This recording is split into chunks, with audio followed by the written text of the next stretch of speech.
Greetings and welcome to the channel. Today we're going to be talking about how waking up from narcissistic abuse awakens you to hidden manipulation everywhere. How waking up from narcissistic abuse awakens you to hidden manipulation everywhere. So it's important to realize that you don't just leave a narcissist, you wake up from a dream you didn't even know you were in. At first, it feels like freedom. Of course it does. Then you start noticing things, very subtle, unsettling things. A conversation at work suddenly feels like a script. A news story you hear contradicts itself. People you trust that make excuses for things that never sat right with you. And then it hits you that it wasn't just about one person. Manipulation is everywhere. Escaping narcissistic abuse isn't just about survival, it's about awakening. And once you see it, you cannot unsee it. So now what? What do you do with this awakening? How do you navigate a world that thrives on deception without losing yourself? Let's talk about it. So we're going to start with talking about gaslighting as a tool of power. Gaslighting isn't just about a relationship issue. It's the foundation of systemic control. If someone can distort your reality, then they can control you. And gaslighting is when a person makes you doubt what you know to be true. For example, let's go high and low, right? The tobacco industry funded fake research claiming cigarettes weren't harmful in the 50s. Later, there were leaked documents showing that that wasn't true. The same happens with food and pharmaceuticals and so forth, right? Just like it happens in the individual relationship with a narcissist. And once you see gaslighting for what it is, you stop debating nonsense and start trusting your instincts. So let's talk a little bit about projection, which is also another manipulative tool that the narcissists use to their incredible advantage and benefit. Projection is when someone accuses you of the exact thing they are doing. It's actually a confession in reverse. So we know that the whole idea behind projections is because the narcissist is unable to process their feelings and their emotions, because having to process their negative feelings and emotions requires taking accountability. Therefore, the easiest thing to do is to dump it on someone else, and dump it on the person that has no emotional boundaries, no spiritual hygiene, and no sense of self to be able to sense when gaslighting is happening, when projection is happening. And it's rather unfortunate that projection works really well because the narcissists become incredible at gaslighting you into believing that what they are projecting onto you is you. This is the genius of the sorcery and spell work of the narcissist, is exactly what they do to make you on the defensive. So they're on the offensive and can control the narrative.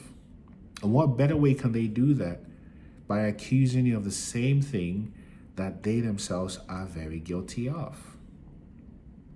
So when you begin to see this, you see manipulation everywhere you look, whether it's from your workplace, to the news, to social norms you never questioned before. It becomes apparent, right? In fact, according to the American Psychological Association, there was a study that shows that 1 in 5 corporate executives exhibit narcissistic traits. 1 in 5. That's a 20% ratio. So at least you follow that 80-20 rule. 20% can create this distortion and influence others. Maybe 50%, maybe more. And as long as there's narcissism present in the leader, there would be narcissistic traits that are necessary for you to be on the good side of this leader. And if not, you'll be on the receiving end of narcissistic abuse. There's also social conditioning. You think about the conformity experiment from the 1950s. that prove how people deny reality just to fit in. The Solomon Asch conformity experiment. Therefore, you realize that the power and the desire to fit in and to be accepted exceeds veracity and truth and authenticity. So this manipulation gets people to fear standing on their own. You see this in religious and cultural control. For example, the Catholic Church once sold indulgences, which is a pay for forgiveness. Well, what is this like? It's akin to fear-based religious dogma. Not limited to the Catholic Church, but I'm only using this as an example because there are many good things about the church, but other religions as well. Because we've all been trained to comply, to ignore red flags, to tolerate abuse, but now you see the game. And when I say we've all been, I'm making a blanket assertion about how social control and generational trauma passes on from person to person, from mouth to ear. You see? So when this happens, you go through kind of a triggered awakening state. Maybe for the sake of this video, we'll limit it to 5 stages. And by the way, there's many ways to think about the awakening journey. They're all quite similar, representing a non-linear approach to awakening. Because awakening can be spontaneous in the moment, whereas the other elements of awakening that are triggered by extreme suffering. So you think about awakening, it starts first with awareness. And the awareness creates a cognitive dissonance. When you begin to see things as they are, you begin to realize that things don't add up. That what you were told was, what you were told about the world isn't. That there's a different reality, there's a hidden subtext that took you this long to figure out because you woke up from narcissistic abuse. And when you begin to see this, it triggers you to the next level, which is a little bit of a feeling of rage and betrayal or even sadness. So in narcissistic abuse, when you wake up, you begin to ask yourself, why you put up with these mistreatments? Why you allowed yourself to be manipulated by people who are not as capable as you? Why did you fall for the trick that other people were superior to you when there's no evidence for that? Why did you allow that to happen? Why did you enable that to happen? And this is a natural part of the journey where you begin to ask these questions of yourself and face your own complicity in this dance. That leads to the next level, which is isolation and loneliness.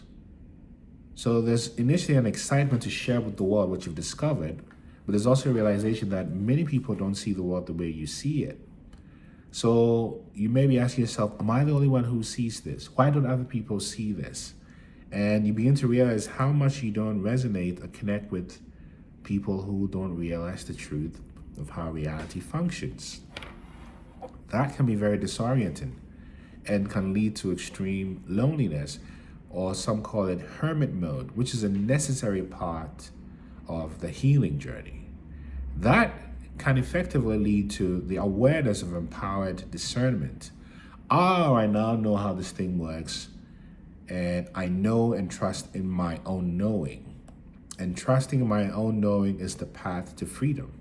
I can trust my instincts and my gut. And once you've affirmed yourself for yourself, you move to the next level, which is strategic thriving. I know how to navigate this world. You begin to learn how to integrate this into your lived experience. So how do you use awakening to build a life that you like? Rest on your intuition and critical thinking. No boundaries are a superpower. And it's important to build a life beyond the illusion, cutting ties with toxic influences, building financial freedom, and using your story to awaken others. So you realize that the world as it is today, this planet is designed to keep you asleep. But now you see the hidden messages everywhere because you've woken up to narcissistic abuse, and this makes you powerful beyond measure. If this resonates with you, type transform in the comment section. Remember to hit the notification bell so you get updated whenever we post new videos. Also like, share, and subscribe to the channel. And ask yourself, when did you first start noticing manipulation in everyday life? That's the key to your awakening. Peace.